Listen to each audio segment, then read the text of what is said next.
भाई ऐसा है कि एनएससी की एक कमेटी की बैठक है। ये कमेटी इंडेक्स में क्या बदलाव होंगे उसके नियम कायदे कानून तय करती है। ठीक है। तो होती रहती है। अब आज क्या खास है? आज खास ये कि मिड कैप शेयरों को, स्मॉल कैप शेयरों को लेकर, ईटीएफ को लेकर, निफ्टी को लेकर इंडेक्स में क्या कुछ जिस तरह से स्टॉक्स अंदर और बाहर किए जाते हैं उनके क्राइटेरिया में, उनके नियम में क्या कुछ बदलाव किए जाने चाहिए, इस चीज पर डिस्कशन होगा। अच्छा, हाँ, इस चीज पर नियम। एक तो डिस्कशन किस चीज पे होता है कि ये नियम बने हुए हैं, इस नियम के हिसाब से अब ये स्टॉक बाहर आएगा, ये अंदर आ जाएगा। करेक्ट। ये नियमों में, ये क्राइटेरिया में ये फिट होता है। सो भाई ये स्टॉक इंडेक्स में है, फॉर एग्जांपल यूपीएल निफ्टी में है, लेकिन वो यूपीएल और निफ्टी के क्राइटेरिया को पूरा नहीं करा तो ये बाहर निकल जाएगा, कोई दूसरा श्रीराम फाइनेंस घुस जाएगा। Yes. ये चीज हो गई। ये नॉर्मल मीटिंग हो गई, हर 6 महीने में होती है। Thank you very much. Correct sir. ठीक है। आप में कोई भी कैलकुलेट कर सकते हैं, बड़ा आसान सा काम है जो क्राइटेरिया फिर। लेकिन आज की बैठक अहम क्यों है?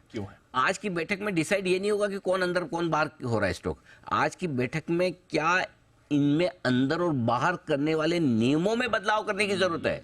ये बड़ी चीज। और सबसे बड़ा बदलाव क्या जी, जो होने की संभावना, जो लोग बातें कर रहे हैं, वो ये कि इंडेक्स में आने के लिए, स्पेशली जो बड़े इंडेक्स हैं, ये जरूरी है कि वो स्टॉक एफएनओ में हो। अच्छा, ठीक है। अगर आपको निफ्टी में आना है, आज सबके मन में सवाल, डीमार्ट क्यों नहीं आता जी एफएनओ में? बहुत सालों से। क्योंकि एफएनओ में इसलिए नहीं, सॉरी, निफ्टी में क्यों नहीं आता है? क्योंकि वो एफएनओ में नहीं है। और ये भी माना जाता है कि एफएनओ में आने के लिए, स्टॉक कोई भी एफएनओ में आए, उसमें कंपनी को खुद को लिख के देना पड़ता है एक्सचेंज को। अच्छा। कि हम एफएनओ में शामिल होना चाहते हैं। अच्छा। फिर अगर वो क्राइटेरिया में बैठे नहीं बैठे तो एक्सचेंज की मर्जी है, डाले ना डालें, जब चाहे डाल सकते हैं, निकाल सकते हैं। उसके एफएनओ के अपने नियम है, कायदे कानून है एक्सचेंज के, उस हिसाब से एक्सचेंज चलता है। लेकिन अगर कंपनी जब तक ना चाहे, एक्सचेंज अपनी मर्जी से किसी स्टॉक को एफएनओ में नहीं डालता, नहीं कर सकता। Correct sir. ये आमतौर पर ये नियम है, और यही वजह कि डीमार्ट अब तक बचा हुआ है। लेकिन अगर एक समझो ये नियम में बदलाव हो जाए कि अगर आपका स्टॉक एफएनओ में नहीं है, क्या तब भी वो निफ्टी का हिस्सा बन सकता है? हाँ।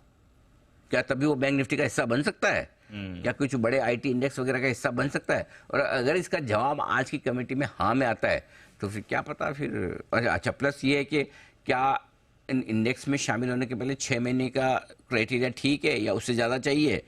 अब अगर ऐसा हो तो एलआईसी सबसे पहले घुसेगा। यस। अगर ऐसा हो तो आपका डीमार्ट निफ्टी में घुसेगा। फिर यूपीएल क्या, एक दो और बार हो जाएंगे। क्या कैश के कई सारे स्टॉक्स ऐसे हैं जो भारी भरकम मार्केट कैप के साथ बैठे हैं। Correct sir. और जिनमें फ्लोटिंग स्टॉक भी ठीक ठाक है। बिल्कुल राइट। तो ऐसे में ये आज की मीटिंग में बड़ा बदलाव हो सकता है। ये बहुत इंटरेस्टिंग है। तो क्या कैश मार्केट के स्टॉक्स में निफ्टी में आ सकते हैं, ये आज पता चलेगा। ये बड़ा बदलाव, ये बड़ा बस चल रहा है, और कल इसी बस के चलते कई सारे स्टॉक्स में ऊपर नीचे हुआ मामला। ठीक है, बाजार इसको एडजस्ट करने की कोशिश कर रहा है। ओके, चलिए, इंटरेस्टिंग है। आज शाम ये फैसला आ जाना चाहिए। ठीक है, चलिए सर, इसका भी इंतजार करेंगे। कुछ और चीजों पर भी आपसे राय लेंगे। हाँ, इसमें एक चीज इंपॉर्टेंट है दीप, वो है श्रीराम फाइनेंस, जो कल स्टॉक 5% घटा था। एक बार 8-9% तक भी नीचे था श्रीराम फाइनेंस, कल घटकर 5% नीचे बंद हुआ। इस पर मैं विशेष टिप्पणी, क्योंकि ये स्टॉक मेरा ऑल टाइम फेवरेट रहा है। करेक्ट। और इस साल की शुरुआत से मैंने कहा कि अगर किसी एक स्टॉक को लेकर मुझे हमेशा दुख रहा कि जो मैं रिकमेंड करना चाहता था, लेट हो गया, हमेशा सोचता था करेक्शन पे रिकमेंड करूंगा, लेकिन कभी ये नीचे आया नहीं, ये श्रीराम फाइनेंस था। और वो उसकी वजह एक ये कि कंपनी की परफॉर्मेंस, ग्रुप, वो तो अपनी जगह ही है, और दूसरा ये कि वो निफ्टी में आने की संभावना भी थी। अब क्या आज की मीटिंग में अगर ये बदलाव हो कि नॉन एफएनओ स्टॉक भी निफ्टी में आ सकते हैं, तो फिर श्रीराम फाइनेंस का नंबर गया। राइट। और अगर नॉन एफएनओ स्टॉक नहीं आ सकते हैं तो श्रीराम फाइनेंस का निफ्टी में आना लगभग तय है। अच्छा, तो इसलिए आज इस स्टॉक के लिए मेक और ब्रेक दिन हो सकता है। समझ गया। अब दो चीजें हैं, अब करना क्या है? 5% कल घट गया, अब क्या करना है? समझो अगर निफ्टी में आ गया तो खरीदना है।